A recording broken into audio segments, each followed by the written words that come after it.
Hi குரு star families அனைவருக்கும் வணக்கம். இன்றைக்கி என்ன செய்ய போகிறோன்னா பானிபூரி தான் செய்ய போகிறோம். பானிபூரிக்கு தேவையான உருளைக்கிழங்கு வெங்காயம் சேர்த்து மிக்ஸ் பண்ணி வச்சாச்சு.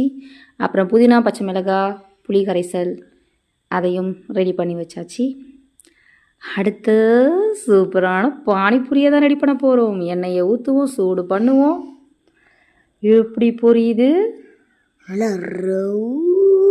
அப்படியே அப்படியே அப்படியே ரவுண்டா பொரியுது.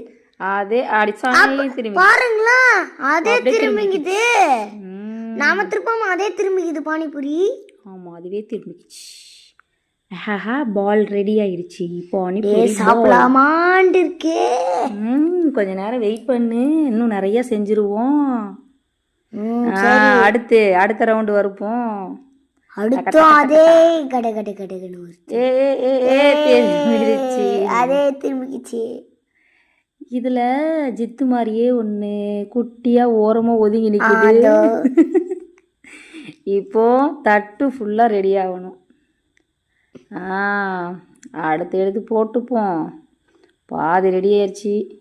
ஒரு சில இது திடீர்னு பொசிக்கிட்டு என்ன ஆச்சு? அதுக்கு உடம்பு சரியில்லாமல் போயிடுச்சு. ஐயோ, ஓகே, போட்டுருவோம். அது எங்க போட போறோம்? நீ தானே வாயில போட்டு சாப்பிட போற.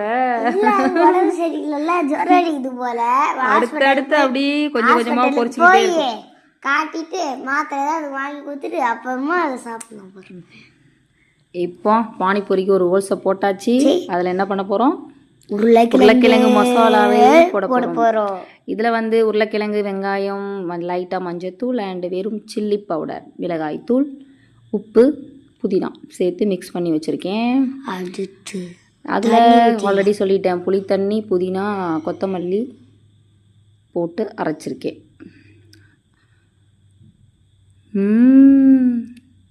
எப்படா இருக்குது ஜித்து? சூப்பர். பிடிச்சிருந்தா லைக் பண்ணுங்க.